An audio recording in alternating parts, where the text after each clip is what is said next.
Hello, everybody. Welcome to the Rotoworld Football Show. It is Thursday, February 22nd. I am Patrick Daugherty, joined by Mr. Denny Carter and Kyle Dvorchak, where you may not think we have anything to talk about, but the joke's on you, because we do. We're going to ask Kyle about some of the early rookie receiver scene and best ball. We're going to talk about maybe a potential Shanny system bounce for Alvin Kamara. What about Kenneth Walker versus Zach Charbonnet next season in an offense that apparently wants to be fully established under new coach Mike McDonald. We learned about the Falcons talking up Kyle Pitts' blocking, even though, as Denny points out, not a good blocker at all. He's the worst, actually. He's not a good blocker whatsoever. Then we're going to get into one of Kyle's recent articles on potential cut candidates ahead of the start of free agency. Some big names in there. But Kyle, first, I was told you wanted to join in on the yelling about a certain big name, Derrick Henry, that Denny and I got a little shouty on Tuesday where I was saying... Well, to be clear, I listened to it. One of you got shouty, and the other one was Denny. I didn't. I was not even fired up. Yeah, Denny doesn't shout much. Kyle and I will shout occasionally. And in case you did not hear Tuesday's show, I think the Ravens are one of the rare teams that can't moneyball RB. They need to actually spend at running back. That it was an embarrassment and a fiasco how shorthanded they got caught in their backfield. That everyone's like, it was just the play calling that was bad against the Chiefs. Well, guess why they didn't call the run? Because they ain't beating the Kansas City Chiefs with Justice Hill and Gus Edwards. Did you ever think about that? Did you ever even consider that for 1 second? You didn't, did you? No, but Kyle, what do you want to say about this? No, I mean, I was going to say Denny covered it, but actually Denny didn't cover much. He was like, I don't agree, and then you yelled at him for a long time, and then he goes, sure. I did sort of give up. You're right. Well, the yelling convinced him. He came around. He was tweeting about it afterwards. That's certainly one way to put it. The yelling convinced him. He convinced him. I feel like if your team is a team in which like we need to have a highly paid running back for the offense to work, that is a grave indictment of the quarterback. Like you're saying the quarterback is not enough to get it done. And I don't he wasn't though. I mean like he had a bad game. Like he had a bad game and the play calling was bad and the team made some mistakes that weren't his fault that also kind of looked like his mistakes. Like he got strip sacked on a play where like maybe if he was hyper aware of the pass rush, he could have gotten there. But like, I don't blame him for the strip sack he took. He had some missed deep throws. Also had I wonder, I think in the EPA stats, the Zay Flowers fumble also goes down as a negative passing play because it was a passing play with a negative result. That probably had more negative EPA than any play all year. Yeah, like negative 100. Yeah. So his stats were bad.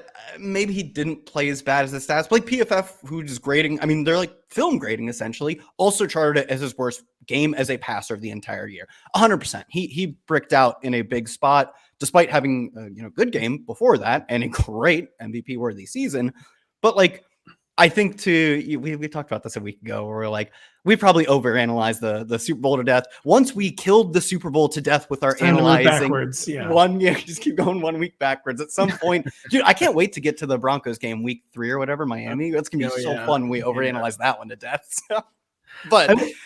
So I don't think it's necessarily an indictment of Lamar. So what I think it is, this offense is built around the special running abilities of Lamar Jackson. Like as such, then the passing game always just feels a little underdeveloped. Part of it is that the receiver flyers keep not working, like what happened with the Patriots. But if the plan is to build this offense around this special trait, which is Lamar Jackson's legs, it's obviously going to be a run-based offense.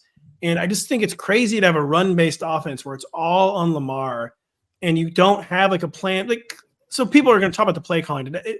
I really think it was because they just knew Justice Hill and Gus Edwards couldn't get the job done. And I think they need someone else who can generate their own yards on the ground. And someone on Twitter, because of course I've been debating this on Twitter too, made the point where I think maybe the best way I could sum it up is that it's kind of like the 49ers, where obviously the 49ers could have had a lot of success with Eli Mitchell. Or you could try to like amplify, this is their exact word, amplify the edge your scheme has with the running game. Like one of the special things about your offense is how amazing the running game is. And don't just put a replacement level guy in there like Eli Mitchell. Put someone in there like Christian McCaffrey who puts it like all the way over the top and makes it truly special. And I just do think the Ravens really are in that situation and that it was just like crying out because they weren't going to have passing success against the Chiefs, but there was only one guy who could make special plays on the ground that day, Lamar. Lamar should have run more, by the way, not the running backs. Yeah, I agree with that too. That's almost like a bigger indictment of we didn't dial up run plays. Like I think they probably should have ran the ball more, and they ran like Gus Edwards averaged like 4 or 5 yards a carry. He had a fine game, as in the 3 carries they gave him. Right. I think honestly the worst part was their lack of usage as Lamar is a runner. I get that over the whole course of a season, you do not want him going 10 carries in a game, but just like Mahomes dials up his rushing and the team dials up their offense in the playoffs, they could have done that as well. Like Lamar, like we're putting this even on your legs as well. We're putting that on your back for this game. We don't do that in the whole season, but it's time to step things up. But I think like it in the confines of we're going to be a balanced offense, sure. But like I feel like upgrade at running back is treating a symptom of the disease and not the disease. The disease is you have a 2-time MVP quarterback and you refuse to go past 0% pass rate over expected. When we watched him absolutely crush efficiency numbers this year, and then he's done it. But he crushes efficiency numbers though because of the fear of his legs. It still all comes back to his legs. And they weren't scared of his legs that day because they had shut down 2 of the other 3 elements of the offense, the passing attack and the backfield. So like whatever, he's not going to single-handedly beat us with his legs, and he didn't even try. That was bad. Yeah, but I feel like if you just admit that Lamar can't beat the Chiefs through the air, he's not a franchise quarterback, and I don't think that's true. Well, who can beat almost no one could beat this Chiefs defense through the air. I don't even really think it's that big of an indictment of Lamar. I mean, Josh Allen couldn't beat the Chiefs through the air. Mr. EPA himself, Brock Purdy, not saying he looked like a plumber in the Super Bowl, but he didn't look like the EPA champ. I'll say that. Yeah, he looked like he knew how to fix a sink.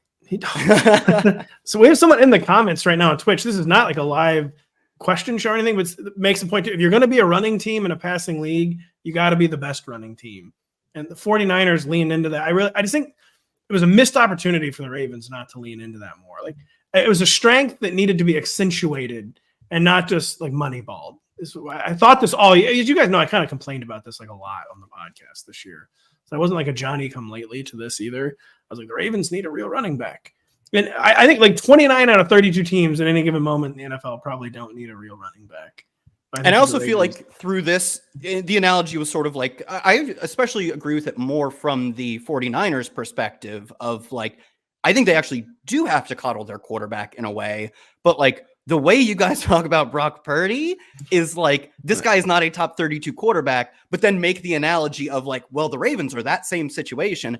I agree. All those things being equal. It's actually is a totally different situation because it's built around the quarterback's running. It's not at all analogous to Brock Purdy. I'm not comparing him to Brock Purdy because the offense is totally built around Lamar Jackson and his rushing, whereas the 49ers offense is built around everything but Brock Purdy. So I don't think it's like a similar situation in that regard at all.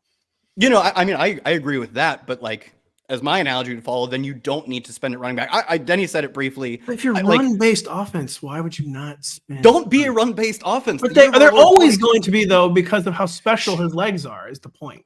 Like, no matter what, this is going to be a run-based offense. He is a good thrower, though. I mean, I think you can be we run the ball well and often offense without staying below 0% pass rate over expected when you have a quarterback who has like led the NFL in touchdown rate in multiple seasons. Like I get that some of what he does that is special is that his running enables his throwing, but he was an extremely efficient passer last year with Gus Edwards as his running back for most of the season. A few Keaton Mitchell, J.K. Dobbins games.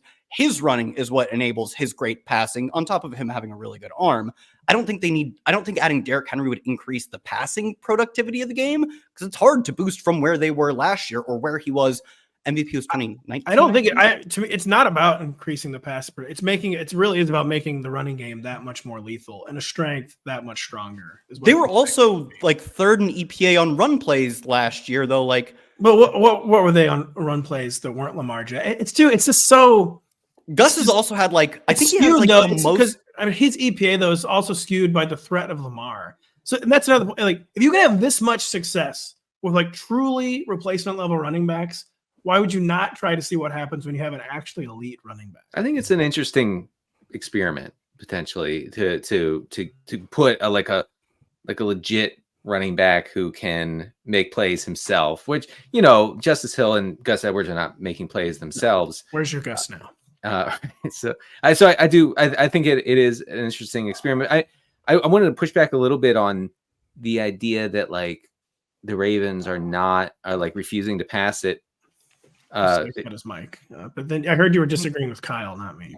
Right. So in the regular season, like Kyle mentioned, it was they were 0% pass rate over expected. In the postseason, they were 3% over their expected pass rate, and on first and 10, they were 10% over their expected pass rate. So they were doing like what we wanted them to do, and it didn't work. Yeah, I mean, it was that Chiefs game. They passed a lot and it just didn't work. But like from an efficiency perspective, they were really good last year. And totally, Derrick Henry makes this team better. This is, to be clear, not me like saying Gus Edwards is anything more than just a guy. But the 49ers were by far and away the best rushing team in the NFL last year. Their rushing efficiency was as good as the 17th best passing team. If you become the best running team in the NFL, you should probably just pass more. Like you are better passing than you're better off passing in most scenarios. So you're investing, you get such diminishing returns investing at running back.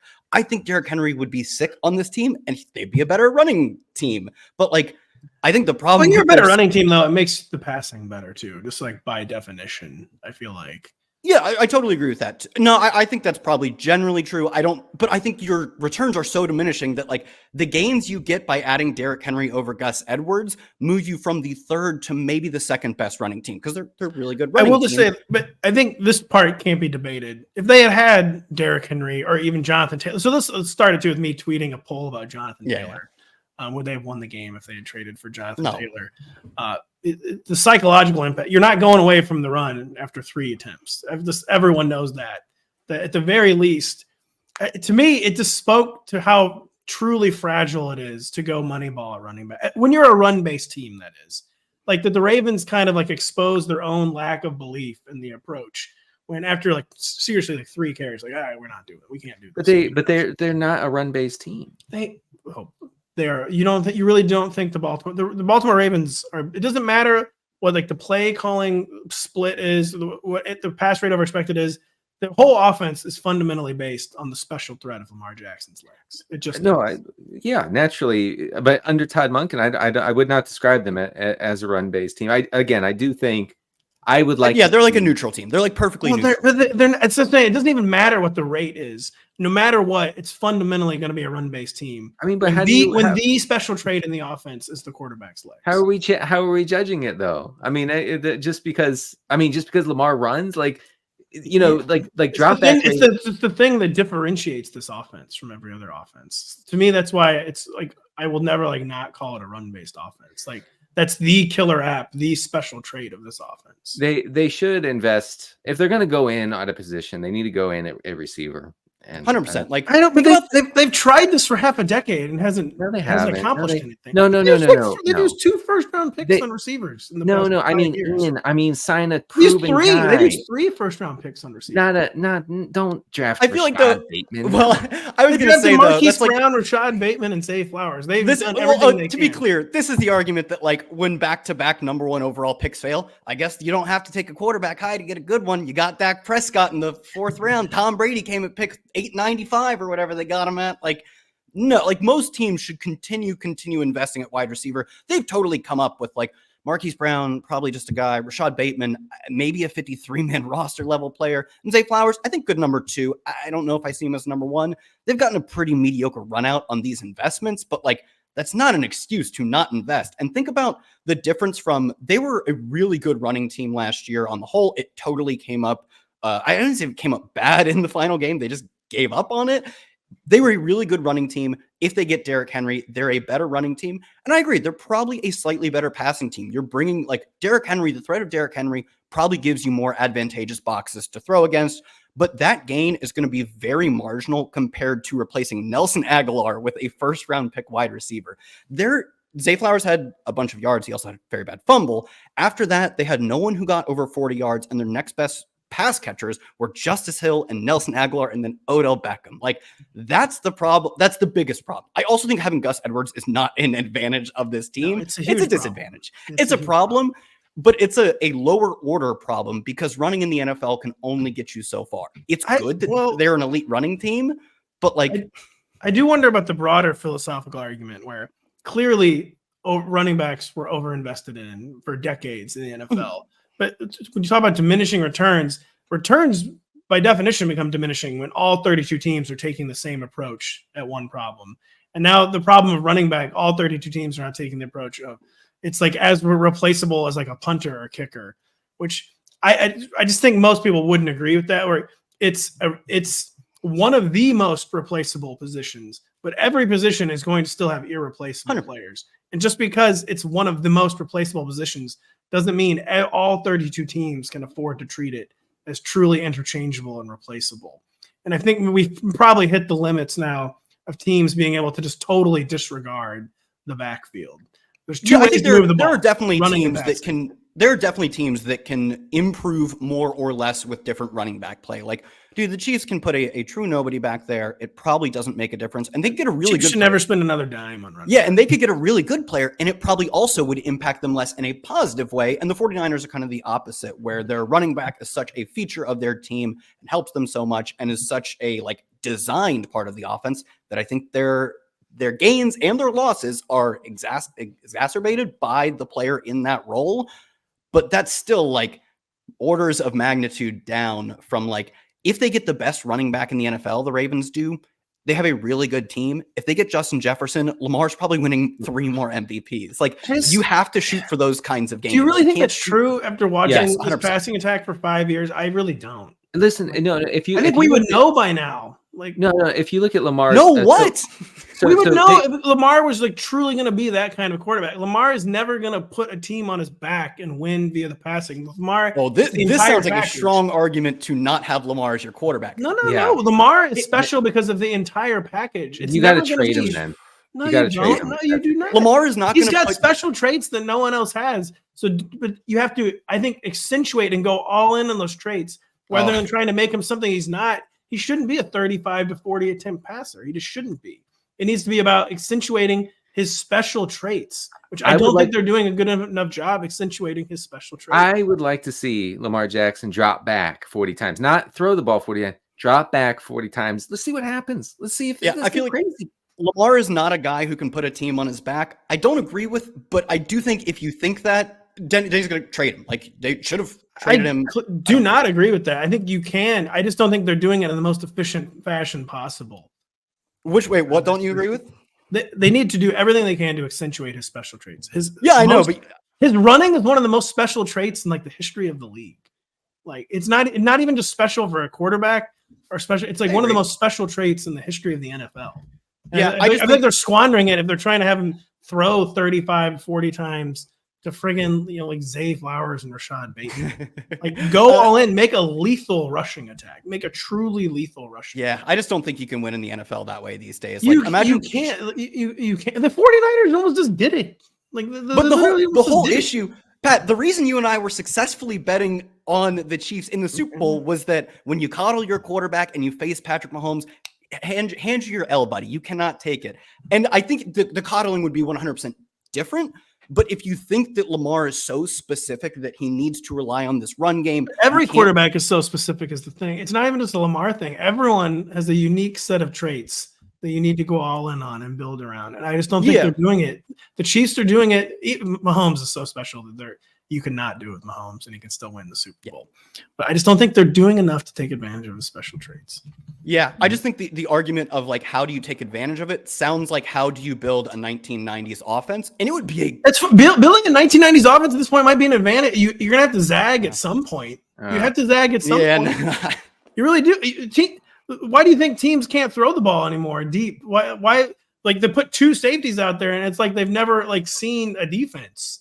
The whole cycle is starting over again. It's never going to go back to the way it was, where it's a run-based league, of course. But we're seeing the cycle restart in real time. Where teams are totally trending downward by 1-2 safety look. But I will say passing efficiency still is orders of magnitude. It's not better than running. It is miles better than running. You can't build. I mean, I don't think we can, the 49ers have sort of ventured in that realm, and the Ravens. I would say you can't do it is wrong. Two of the championship game participants were all in on the run, the Lions and the 49ers. So to say you can't have success with it is not correct. Sure. I maybe can't is not fair, but I think it's probably a suboptimal way to build. It's not. Obviously, It's not the most optimal. But just because it's not the most optimal doesn't mean it's suboptimal. I'm saying there's one thing that's optimal, and then anything that isn't is suboptimal. But all 32 teams can't have the optimal approach. Sure. Well, I would say any team that can't should try. Like, you should just be shooting for the next Josh Allen every 2 years. Like, well, I was going to give Kyle a quick word on the Ravens. And Man, we went on. We spoke. The good news is it's February 22nd, guys. We've got time. We finally have gotten to the bottom of the Chiefs-Ravens game that took place 4 weeks ago. Guys, we solved it. Everyone was wondering what happened for weeks, and they were like, when are Denny, Pat, and Kyle going to talk about it? We did. It's solved. We too, like, it was a self-fulfilling prophecy. Like, I know we just had a heated debate 2 days ago about this very topic. We're going to give Kyle a brief word on it. Guys, I know I set my hands on fire playing with this bonfire 2 days ago, but here's a bunch of gasoline and matches. Do it with you will, all right? And boy, did we. Real quick, before we get to our first topic, I'm going to read our first promo. We will be right back after this. Spring training is here, so for those looking to get ahead of the upcoming MLB season, grab your Rotoworld Baseball Draft Guide. It's loaded with comprehensive positional rankings, projections, and player profiles to ensure your draft is a success. Visit NBCSports.com/draft guide and use promo code baseball24 to get 10% off at checkout. So Denny could barely speak because I had to resume my shout fest with someone else. But we are going back to Kyle because he's our best ball guy. Well, Denny's a best ball guy. We're all kind of best ball guys at this point. But Kyle's got his ear to the ground of the best ball world. And to Denny and I's chagrin, people are already drafting Kyle. Like, oh, buddy, are there any early trends? And our producer, Adam, wanted to know about the rookie wide receiver trends because we don't know what teams they're going to be on. What is some stuff going on with the rookie wide receivers, the teamless rookie wide receivers in early best ball drafts? Well, yeah, that was the trend that there are a lot of things that are going to stick out. I think we'll see the quarterback landscape shake up a lot after last year, which was like, I'm going to say it was fluky in the sense of every freaking quarterback drafted from like the 8th round to the 12th round got hurt or benched, and all the early quarterbacks were successful. I think some of that's fluky. Some of that is us getting better at predicting the top quarterbacks. So we can talk about that another day. The one that just immediately jumps out is the ADPs of the rookie wide receivers. Marvin Harrison going as ADP 19, Malik Nabers at 35, Rome Odunze going at 56, Brian Thomas at 78, and then Troy Franklin, I think, is just outside the top 100. But like, think about where we were drafting Jamar Chase and now where we are drafting Marvin Harrison, which is well inside the 2nd round. Like, we have come a long way. I still think I'm mostly fine with these ADPs, but it is insane to think that Jamar Chase and Marvin Harrison Jr. are in a very similar, they're in the same tier of prospects, which is they're the 2 best wide receiver prospects, probably since Calvin Johnson, I'd say. This is Amari Cooper, at least. Oh, Amari Cooper's a great one. Actually, he's to me, he's a great floor example, somewhere around the floor of Marvin Harrison. Like, Amari Cooper never ascended to the greatest heights of wide receiverdom. He's been damn good for a long time. That's kind of a good floor comp for him. People kind of forget how huge of a prospect he was. Great. I totally forgot. He was so good. He checked every freaking box as a wide receiver. Yeah, it's kind of those 3, I'd say. Actually, since Julio would maybe be the next. Julio and AJ Green were really like they were both. AJ Green was a quote better prospect than Julio Jones. Didn't quite work out that way. It almost worked out that way. But I'm not complaining here. This is going to sound like a complaint. I'm not complaining. It's actually a compliment to the best ball folks. Okay. It's an efficient system. Like anybody who's drafting best ball teams in February is so into it, is so eyeball deep into it that they're not letting anything slip past them. Like Marvin Harrison going in the top 20. Yeah, that's efficient. Is Marvin Harrison a top 20 pick if we know for sure Kyler Murray is his quarterback? What I mean is like it's become efficient. So maybe if you did a best ball draft 3-4 years ago, you would have had a guy like him. I mean, I remember rookies dropping into like the mid rounds. Yeah. Wasn't Jamar Chase like a 4th, 5th round pick? Right, and then we got the drops in training camp bit that dropped him like around. Oh man, how I long for the days. So it's if you're drafting against these people who are drafting best ball teams right now, you're not getting away with anything, right? I mean, I've got some spots where I think we're still getting away with stuff, but you are getting away with way less nowadays than you were years ago. There's, I look at the ADPs and there's still some stuff I like a lot, but we are so much closer to like properly valuing certain situations, like the rookie wide receivers. Well, I would say though, it's kind of everything is like a balance. Where now, like we're making sure like we're not like overlooking potential value with rookies, but then it just leads to overlooking potential value with veterans. Yeah, that's true. No one wants to take the vet. I never draft a player over the age of like 24. Just to be clear, but like I feel like lots of really winning fantasy players are always like super in on veterans, and because I mean, all Kyle and all you guys we're into Lenny. We're into Lenny Fournette. Right? Of course, we chose the one veteran. I don't remember. I'm trying to think. Was there a rookie receiver last year that everyone was all in on? That I go saying like, this guy's not going to do anything. Remember his name by the name of JSN. Literal name a different rookie receiver. He's the literal number 3 receiver on his own team. He's somehow going in the top 50. I had intense FOMO about JSN because I was like, I can't draft him, but like everybody, all the smart people I know are drafting him.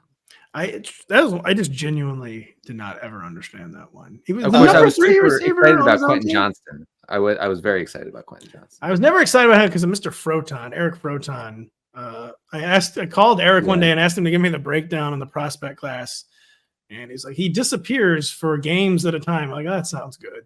Yeah.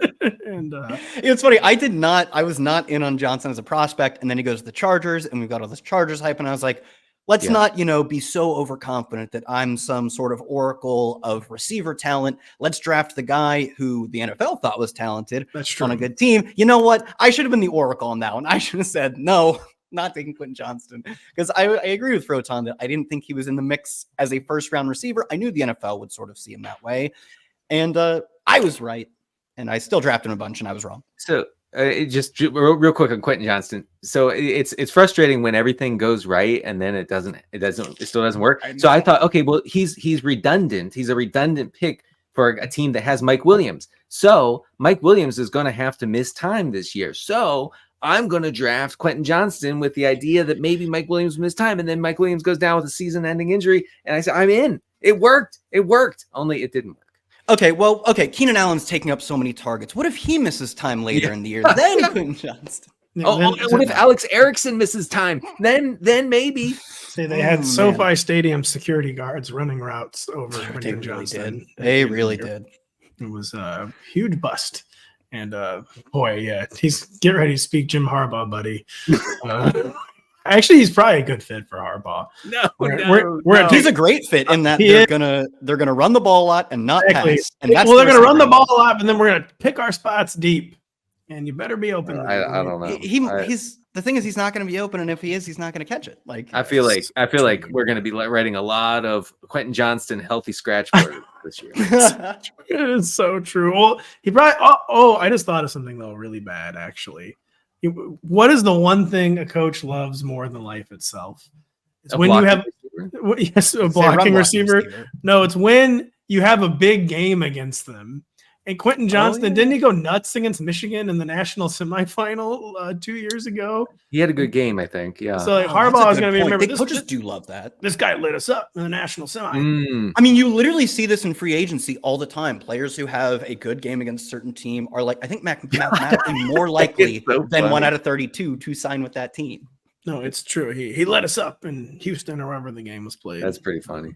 So we'll see what happens. Kyle, any other trends, or is it too early to really be identifying trends in best ball? No, I mean, that one's the most interesting. I guess let me dovetail this because I was talking about this to some other people in Discord. Chargers, what do they pick? Number 5? 5, I believe. 5. Number 5, let's assume it's kind of a chalk run out. 3 quarterbacks, Marvin Harrison. What are you doing? Like, to me, it is so incredibly obvious that you take Malik Nabers there. I just think you have to write off Quentin Johnston. Say, like, if you get anything from him now on, great. Love it. He's a lottery ticket. Treat him like a fifth, sixth round pick. We'll talk about it later. They have 1, if not 2 receivers who could be cut. I think Mike Williams is more likely. And even if not, you've got aging veteran receivers. You need to backfill talent at this point, even if you had Quentin Johnston doing something, and you probably don't. It feels like a layup to take Malik Nabers. Maybe you could argue Brock Bowers there. On the other hand, that seemingly conflicts with their extremely run-heavy game plan that I think is looking more and more likely by the day. Well, yeah, Jim Harbaugh. This man, I feel like it's his destiny to draft Brock Bowers. I just got scared thinking about that. But I don't know what they'll take defense. They're gonna take defense, I think. Maybe an offensive lineman. I think he's going all in on the trenches. It's going to be weird, man. It's going to be weird seeing a Chargers team that goes all in, like you said, all in on the trenches, like maybe a dominant offensive and defensive lines. Like, what's going on? Like, it doesn't make sense at all. Like LA, like that stadium, like the Chargers uniform, the political climate, the people there. Pass it, air it out. It's going to be so off-putting. I'm already tilted. My face is tilting off just thinking about Jim Harbaugh in LA. It doesn't make sense. It doesn't make sense. I believe, though, he is like a lifelong California resident, isn't he? Or is he from California? Are they from Indiana? I don't remember where they're from. Doesn't matter. I don't think they make good coaches in California. Like, they're all from like Youngstown, Ohio. They are seriously all from where Kyle grew up. We move on to Shanny system bounce for Alvin Kamara, ? Denny. New Orleans Football's Nick Underhill believes new Saints OC Klint Kubiak will install a run game that provides Kamara with, quote, more space to operate. Are we 100% positive Kamara's on the team, Kyle? No, we're not. Okay, Denny, take us through that. Are we 100% positive Kamara's even on the team? And then are we buying in to his fit in a Kyle Shanahan style system?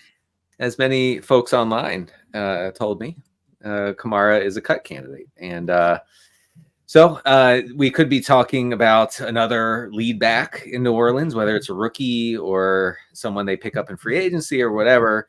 But, Nick Underhill kind of broke down what Klint Kubiak would bring to the New Orleans offense. And part of that is these outside zone runs, which Kamara has had success with in the past. It's just that the Saints have kind of refused to use them for reasons that Underhill could not understand, and I also can't understand. We've seen Kamara used as a battering ram, an inside running battering ram, which just doesn't pass the smell test at all. So Christian McCaffrey in this Shanahan system on those outside run plays averaged 2.2 yards before contact per rush. That's outrageous. Okay, 2.2. Kamara last year averaged around 1. And so if that's the spacing part, if you can get Kamara out in space, he can make something happen. Now, cut candidate, age 29 season. I don't want to get too ahead of ourselves. It could be good for him if he sticks around. Yeah, not to pile on, but pretty inefficient last year. Is his worst season by yards after contact, by rush yards over expected, by missed tackles forced, and they were using him poorly. Like, totally concede that, and then his second worst season by a lot of metrics was the year before that. And his best seasons were his rookie and his third year. I think second year, I think was a little banged up.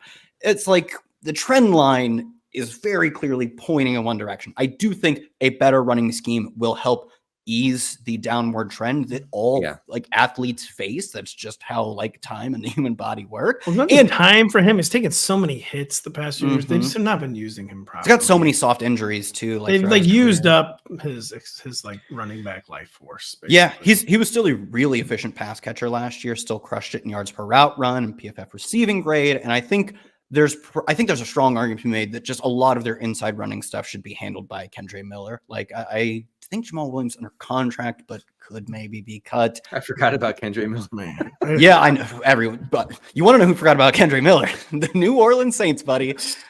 But he looked good in his final and really only game of the year. I think it was in week 18. Give him some of the more body blows type of stuff. Take Alvin Kamara back to that 120 carries and 80 catches Alvin Kamara from 2018. Because one, he's still a great pass catcher. He's still like one of the best at that. And two, just he's clearly taking a step back in terms of his between the tackle speed. Don't make him do as much of that anymore. Since we are now a run-based podcast, we will stick in the backfield in Seattle, Denny, where the new head coach Mike McDonald said the team would emphasize the run in 20. So curious, you guys are all saying the Ravens need to pass more, and then the guy who's just coming out of Baltimore is like, "We got to run, we got to run." I mean, what do you expect, Pat? He's a defensive coach. Of course, he wants to run. He doesn't have any interest in actually scoring points. So what? Yeah, Zach Charbonnet versus Kenneth Walker in 2024. It got weird in 2023. What do we think for 2024? I mean, Walker, per the metrics, had a better season, but I was actually surprised when I was doing research for that blurb that Charbonnet and Walker were kind of head-to-head in some pretty important ones, like the rate of 10-yard rushes, yards after contact per rush. Like they were kind of in line with each other. I don't think that Charbonnet is going to overtake Walker like in training camp or anything, but it's worth noting that Charbonnet wasn't bad, even though he was kind of inefficient when Walker was out and he had his chance, didn't really make the most of it. I do think that the Seahawks just want to be, that team. They want to go back to like their roots, like how they made it to the Super Bowl a couple times, which is running the ball and playing defense. And so you make this hire. I'm not surprised to hear that hire say we got to establish it. I agree totally about what they want to do, which I don't understand why they didn't just keep the master of that around. I know. I'm gonna be still cautiously optimistic. The OC they made Ryan Grubb, the Washington, I believe, head coach, the Huskies, like Washington college football team. He was going to be their offensive coordinator after DeBoer left, and then he immediately left for a better job in the NFL. That's right. Yeah. He had a high, well above average pass rate over expected. His teams threw deep. They had a really advantageous setup of somewhere in the NFL caliber quarterback and lots of NFL caliber receivers on that team. So I don't want to read too much into it. They also play on the West Coast and things get really weird with the passing out there. This guy plays in the Big Ten. He's got a 2% pass rate over expected. I'm sure of it, but the OC hire they made, I think, was a really strong pass game OC hire. How much of that gets to leak through when the head coach is mandating this, run first, establish it type of mentality?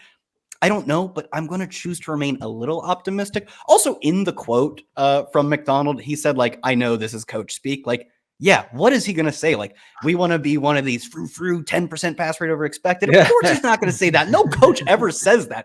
Who said that kind of stuff? So I'm going to be cautiously optimistic about the passing attack still. It is unfortunate that they can't say that they have to say, I know. We want to possess the ball. Okay. They want to make people like me happy, apparently. I'm a run guy now. No, Hey, look, we needed one on the show. It was embarrassing when all three of us were like, well, the analytics say you got to do this. We needed a hard-o on this show. By the way, it says on Ryan Grubb's Wikipedia that on January 14th, 2024, Grubb announced on X, parentheses, formerly known as Twitter. This is actually on his Wikipedia, which I absolutely despise, that he would be leaving Washington after not being selected to become the new head coach. So yeah, he was never hired to remain offensive coordinator or whatever. He left after wasn't the head coach. Wouldn't be a podcast if we didn't A, spend 20 minutes arguing about the Ravens for some reason, and B, talking about Kyle Pitts for some reason, Denny. Where the Falcons tight ends coach Kevin Kroger said the team views Pitts as an asset in the running game. Yeah. He pointed out that might not be true. And what does this mean for his 2024? Yeah, I mean, this comes a week after new offensive coordinator in Atlanta, Zach Robinson, said that he sees Pitts as a versatile piece in the offense who, can be used in a number of ways. And then the tight ends coach comes out and says he's an asset, not in the running, in run blocking. He specifically said run blocking. And so, I looked into it, not strongly, just cursory. You didn't have to look into it strongly because the results were obvious. And so out of 110 qualifying tight ends on the Pro Football Focus grades, blocking grades for tight ends, Pitts was 109th. The only guy worse, can you guess? Taysom Hill. Oh, that's a good guess. First. Oh, okay. Okay, he was the only guy worse, and and a bunch of Falcons fans chimed in and were like, I hope Pitts does well, but man, he has no interest in blocking. So he's a turnstile.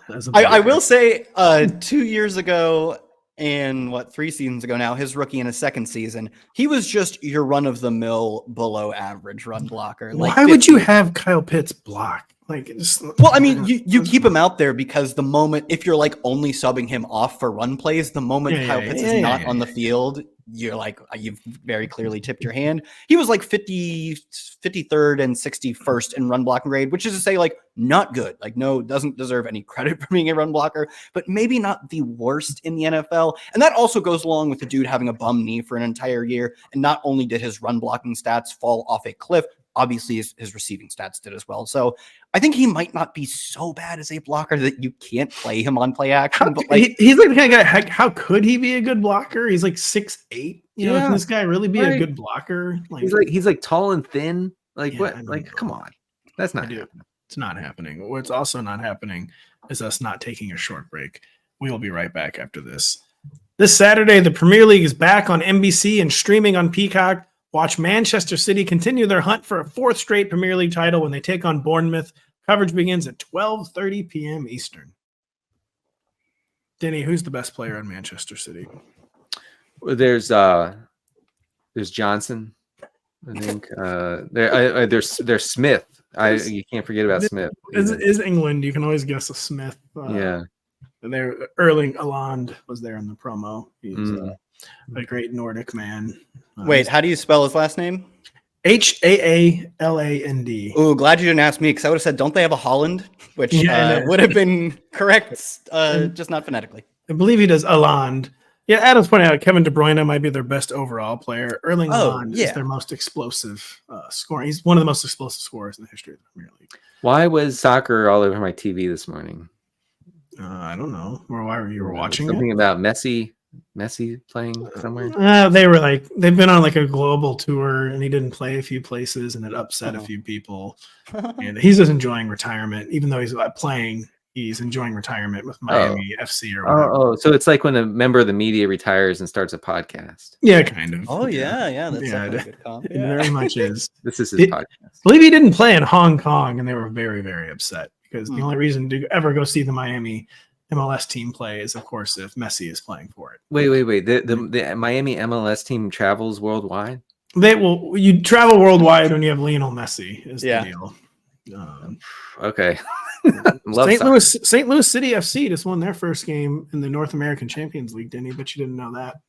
Oh, no, I didn't. I can be honest about that. I even follow MLS. What in God's name is the North American Champions League? I forget what the actual official name of it. We have like a Champions League, though.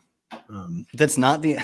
We got absolutely wrecked by one of the best Mexican teams last year, America, I believe they're called. They came into St. Louis, and folks, we were not ready for what America had to offer. Oh, wait, is this just it's like the Liga MX teams get to play the MLS teams, and I assume some of the South American or the Brazilian teams? I don't think it really goes into South America. Okay, all right. But yeah, I remember looking at the bracket, and I was thinking, a lot of MLS teams getting knocked out early. Yeah, we weren't ready for what America had to bring to the great state of Missouri. We'll be better. So are you saying America right now? I am. They're called. It's one of the most famous Mexican soccer teams. Is called America. But you don't pronounce it that way. It's like America, kind of. Okay. I don't know. I was very confused. It's not how I normally pronounce America. I'd never heard it. So the Confederation of States that I'm from is America. But yeah, they don't pronounce it the same way in Mexico, Denny. Moving on to cut candidates from Kyle's recent article where he's regaled us with tales of those who may be cleared for salary cap space ahead of free agency, which begins disconcertingly soon. I got a few of your St. Louis players on this cut list thing, apparently. the March 11th is when the legal tampering period begins. Kyle, who is a cut candidate? Who's the first cut candidate you want to talk about your article? Really good read over on NBCSports.com. Yeah, I think from a fantasy perspective, one of the most interesting ones this offseason will be Joe Mixon, who has already gotten in a Twitter dust up with fans or writers about people speculating on if he's being cut. I actually think it's probably more likely than not that he stays, but they have a really interesting, in that it's mostly wide open, backfield. If he is not on this roster come week one, it would either be roll the dice with Chase Brown, who wasn't highly drafted, but was really explosive for a limited sample as a rookie, or more likely than not, they have to go back to the well and draft a running back. I don't think they would cut Mixon just to sign a running back who probably make something similar to Mixon. They probably want a rookie contract running back. And I mean, if you put a young, explosive running back in a Joe Burrow, Jamar Chase, probably at least one more year of T. Higgins offense, like that guy, as long as he's taken in the first 100 picks of the draft, could be the dynasty RB1 for rookie drafts, because it's a very weak class. If the fifth best running back gets to play for the Bengals, I might make him the first best running back. Denny, do we think that the Bengals will be forced to renegotiate Joe Mixon's contract for the third time? For the third time. I would be actually shocked. I mean, we were reading the tea leaves this time last year, and it seemed like a 100% certainty Mixon was not going to be on the team. You had their front office people talking in past tense when it came to it. Well, he served us well, and this and that. And I'm like, oh, okay. Well, so I will. It's not impossible because apparently they can't quit Mixon. It's like Kirk Cousins. Once he's on the roster, he never leaves. I will say, right. I will say though that in the piece I wrote, which folks can find on the site on how teams handle too high coverages, and the Bengals primarily just check down over and over and over again, like we talked about on Tuesday's pod. That has something to do with a lack of explosiveness in the backfield. And when I talked to ESPN's Ben Baby about that situation, he said, until something changes with the running back situation, this is going to continue into 2024 and beyond. Mixon is not a threat. Like, teams do not perceive him as a threat. Chase Brown, way more of a threat in my humble opinion than Mixon. I'm hoping that the Bengals just hand it all to Chase Brown. I think he's an exciting player, very productive in college, and unbelievably fast last year. And with the ball, I think that he broke records in next gen stats. So let's do this. Let's get Chase Brown going. Let's force teams to stop playing too high on 80% of their passing plays and change things around for the Bengals. Denny, it sounds like you think running backs matter. Yeah. I will say Denny is advocating to give the guy that they spent peanuts on all of the carries, to be clear. Well, he was, but he was saying Ben Baby's telling, well, we stink in the backfield until we get a real running back. We're screwed. I mean, somebody who threatens the defense, and Joe Mixon, who is paid handsomely for running back, is not doing that. So would you say that Denny, Gus Edwards, and Justice Hill threaten the defense? Sorry, I'm not sure. Oh my God, we can't. We're legally barred from talking about the Ravens until September. Yeah, actually, I fully agree on Chase Brown. By the way, or I feel like he lived up to his pre-draft billing, basically, and they need to give him a longer look. But man, how many guys have risen and fallen in this backfield behind Joe Mixon? It's insane. We had half a century of Travion Williams discourse, and nothing ever happened. Who's the other running back, the Michigan running back, who's also just a backup who never did anything for them, literally last year, 2 years ago? I forget. There were two Travions, I know. There's no way to find out, though, which running back for the Bengals. 2022 Cincinnati Bengals Pro Football Reference. I'm not typing. Chris Evans? Was it Chris Evans? Yes, Chris Evans. That's correct. Joe Mixon has made a career out of outlasting people in this backfield. Yeah. He's probably going to do it again, too. Number's $8.5 million. They're going to have to renegotiate him, but I mean, I think last offseason, he just functionally took a bit of a pay cut, and it wouldn't surprise me again because they can save just shy of $6 million by cutting him. And given their current situation of Jamar Chase needs a contract, T. Higgins is probably getting the franchise tag. They'd love to give him a long-term contract. There are priorities on this team well ahead of let's keep Joe Mixon around. But I think for Joe Mixon, you get to play on the Bengals. You get to go to the playoffs every year, assuming Joe Burrow stays healthy. You get to go to the playoffs every year. This is a successful offense that will put you up to succeed in the best of your ability. You don't want to go sign a 2-year deal with the Titans right now. Well, I feel like even if the Bengals value him less than they did last year, they still might value him more than any other team in the league. So he might. I could see that for sure. He will be cut if his contract is not adjusted. So he's definitely a cut candidate in that regard. The way you guys laid it out, I sort of feel like he will be cut, actually.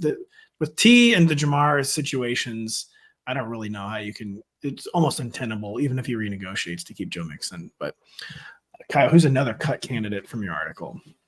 Yeah, this one is, I don't want to say it's not for the money purposes, but at least the money doesn't work out as cleanly as with Joe Mixon. It's personal. It's personal. I did have a few guys who were this guy doesn't save money, but they just need to split. I had Terrace Marshall in there. I'm find Terrace Marshall and go home. Just let the two separate. This one is Michael Gallup. They don't save really any money by cutting him unless they designate it as a post June 1st cut, in which they save just shy of $10 million.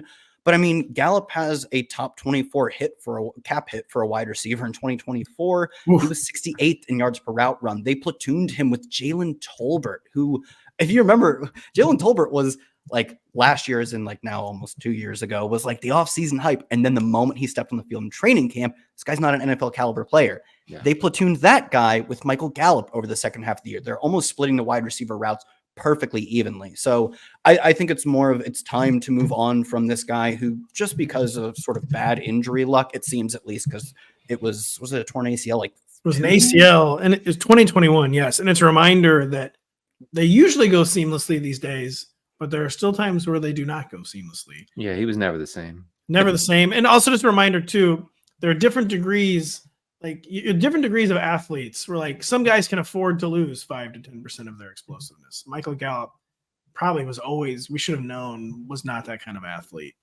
and could not afford to lose any more explosiveness. And yeah, the only thing, Jerry loves his guys so much. I know they got to cut him. They're gonna. Yeah, I mean they held on to Zeke for like 2 more years than they should have because they loved him, and it was like you could tell they were heartbroken to move on from Zeke. So I think about it. I know. So I do think ultimately Gallup, you can talk about Mixon. I think he's more interesting to talk about, but I don't actually know if he's the most likely cut candidate for the team. Michael Gallup does seem like a fairly likely cut candidate because they're platooning him with Jalen Tolbert. Like, it's clear he doesn't have much of a role for this team, even though you have to designate it as a post-June 1st cut to get much of the like financial ramifications of it. Feels like something they almost have to do. MVS kind of fits hold on. I was going to say, I was going to say, the next guy you say should be cut. Curiously, they've never lost a Super Bowl since. You think? He should be cut? MVS is like another guy who, like, I think he has a role on this. He has a role on this team. It's just, what is the dollar value of that role? And it's like Michael Gallup. I think he could be a team's wide receiver 4, but he's being paid like a wide receiver 2. MVS is like a deep cut wide receiver 5 on a team, and he's being paid way more. He actually is not the wide receiver 5 in real life. They still used him to like clear out space. No, I'm saying that's his talent level, is a wide receiver 5. Okay. And because he's on the roster being paid as much as he is, they use him as their wide receiver 2. They absolutely do. But like, he just runs wind sprints. You can pay someone $750 an hour to do that. He has come up big he actually had a great Super Bowl redemption arc in this playoff run.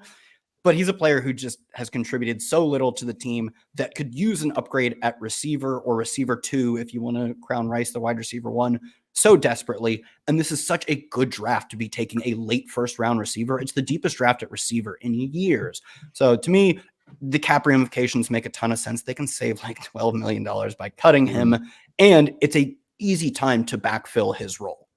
The only fear I feel like with MVS is that it's a renegotiation where they keep him around for some reason, and that would not be good for fantasy. They seem to like him. I mean, they love Justin Watson. They love Justin Watson too, and he falls in that same bucket of like, what do you do here? You clear out space. I don't know, man. You're a good locker room guy. And the problem is all they say now is when we say this, count the rings. Right. Exactly. So ultimately they have had success with doing this, so it's hard to argue against them. But please add Troy Franklin in the MVS role. Add Brian Thomas in the MVS role. The Chiefs, I think, they potentially could draw the wrong lessons from winning 2 straight Super Bowls, which is that like the way you went to win 2 straight Super Bowls is you have Justin Watson and MVS running routes and not drawing any targets. That's not it. Like they got away with it despite having the worst wide receiver room in the NFL. Okay, and they weren't quite getting away with it per EPA per success rate. Okay, so they need games didn't matter once the games mattered. They need to draw the right lessons, which is to completely revamp this offense, except for Kelsey and Pacheco, and that's it. I don't think they'll revamp because, like you said, I don't want to say they're going to draw the wrong lessons. I think paying a ton of money for a wide receiver, the Chiefs don't necessally have to do. But as it turns out, there's a cheat code in which every the last weekend of April, they let you take wide receivers for like $2 million over 4 years. Do that. A lot of that, in fact. Yes. I think if they approached wide receiver like the Packers have, whereas they both actually traded away their superstar wide receiver 1 at the same time, but the Packers backfilled with like modest The quality. Chiefs tried to, in their defense. They I did mean, Sky Moore, and then they did. I agree, but I think they should keep this up and probably go a little harder. And that the Packers were also drafting a bunch of receivers on day 3. They were taking like 4th round picks, 7th round picks, like priority UDFAs. I think their approach of like, we don't need a 1st round receiver, but let's go 2nd round, 3rd round, 5th round. That is like the ideal approach for the Chiefs, because I think that's a smart way to moneyball wide receiver. Keep churning through cheap but high upside options. Yeah. And you don't even have to extend them at the end of their contract. I think that would be a fair takeaway from the success of the past 2 Chiefs Super Bowls. My fear is that their takeaway is you have to spend nothing. You get to spend absolutely nothing. I doubt that that'll be the takeaway. I hope not. By the way, Darnell Mooney to Kansas City. That's going to happen. Ugh, yeah, it's like, man. Why are you guys cringing?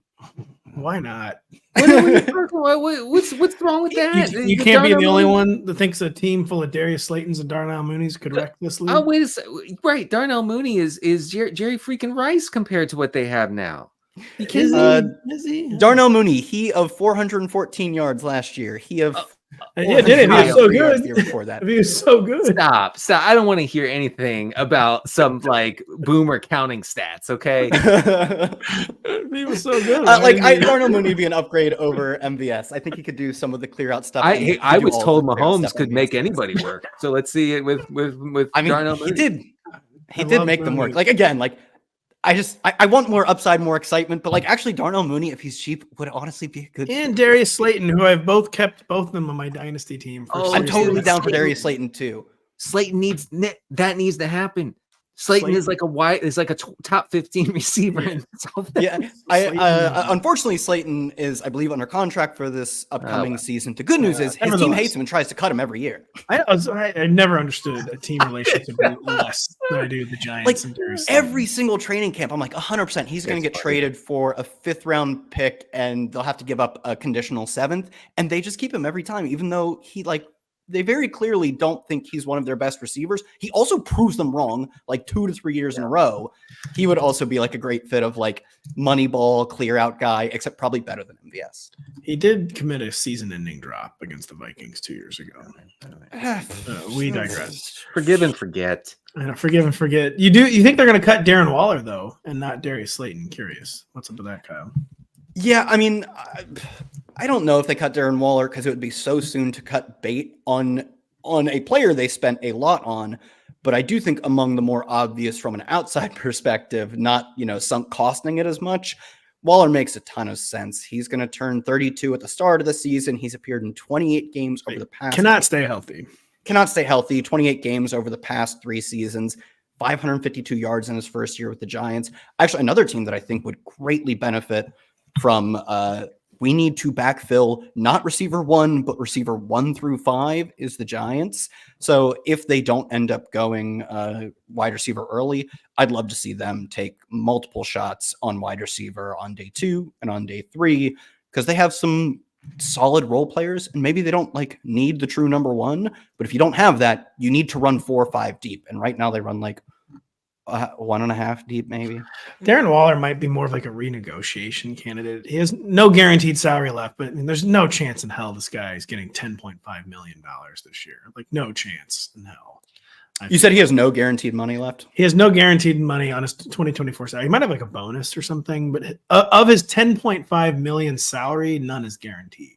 Yeah, I mean, if that's the case, that also puts the Giants in a really good leverage spot. Like you said, we're like, you can earn it back in incentives is probably what they would tell him. To end the show, Kyle, why do you think Mike Williams is more likely cut candidate than Keenan Allen? Because they're both cut candidates for the Chargers. Every player on the Chargers roster is a cut candidate. And Kyle, real quick too, what's the deal with he's injured? What's the deal with injury guarantees and being hurt and all that? If you know off the top of your head, but get into that situation with the Chargers and why you think they might cut Mike Williams instead of Keenan Allen. Yeah, to my knowledge, he does not have injury guarantees. I mean, for a lot of players, that's exactly like it sounds. If you're not healthy at a certain date, some of your contract guarantees. It's why we saw players like Jimmy Garoppolo and Russell Wilson benched, even though they could have kept playing there better than their backups. It was so that they couldn't get hurt and then claim a bunch of their money as guarantees in later years. And then there's injury protection money, which is, I think, somewhere around $2 million if you get to claim the full amount of it, which in terms of the many hundreds of millions in cap space, probably not the biggest deal, especially for a Chargers team that whether or not like there's an extra like 1.7 to 2 million in like injury protection that ticks in for his contract, they need to clear 40 some odd million. And they have a bunch of good but aging players. I mean, both of their pass rushers, they have linebackers, like linemen that will be options. I think Mike Williams is probably the most likely, and especially versus Keenan Allen, because the cap savings between the two are not that different, but the talent level simply is drastically different between the two. Mike Williams is a good outside player who I think he's more than just like the MVS clear out guy. He's a good jump ball winner, but they can save around about 20 million by cutting him. Oof. Over the past 4 seasons, he's topped 900 yards just one time, and he's already, I believe, going to turn 28 or has turned 28. So to me, they're going to be cutting someone. Maybe they can trade people as well. Like I'm sure there will be trade talks about Khalil Mack and maybe even Joey Bosa. But that's like a starting point of we can work to trade guys. We have to cut some guys. Some guys will need restructured. I think Keenan Allen, just based on his talent level alone, should be the priority among almost all of their cut candidates, free agents, trade candidates to keep. And that probably means Mike Williams has to be moved on from.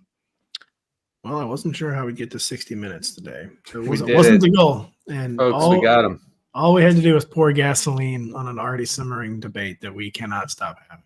And getting my talking points ready for next Tuesday. Yes. Pat, so I've texted you at the I listened to the Tuesday show at which I heard about the debate, and unrelated, you mentioned Kenny Pickett. You're like, oh, he's got as many touchdowns, interceptions.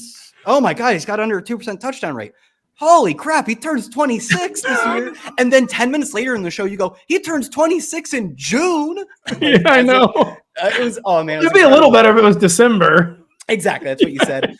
So I lied. The reason I got thinking about this is I lied about Mike Williams' age. He will turn 30 early in the season. Yeah, I was going to say, I feel like he's been 28 forever. Yeah.